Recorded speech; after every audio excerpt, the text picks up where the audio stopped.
There was once a hat seller who passed by a forest on his way back from the market. The weather was very hot, and so he decided to take a nap under one of the trees. So he left his whole basket of hats by the side. A few hours later, he woke up by some sounds.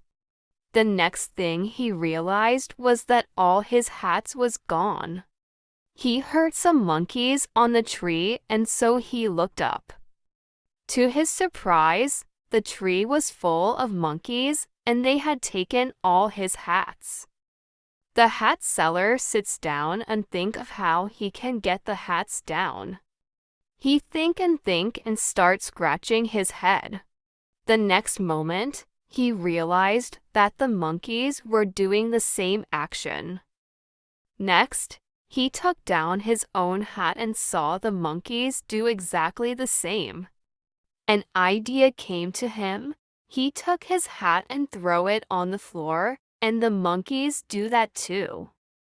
So he finally managed to get all his hats back.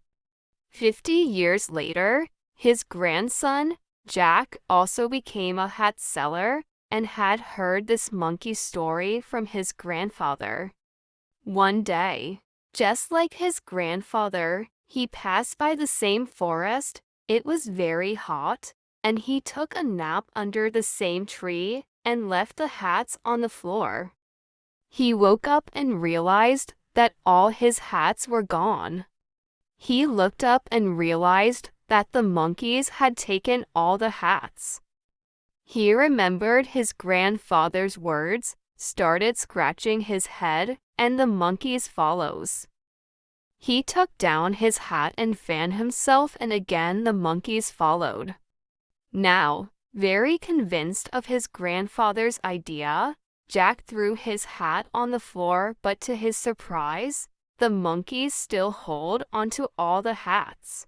Then one monkey climbed down the tree, grabbed the hat on the floor, gave him a slap and said, "You think only you have a grandfather.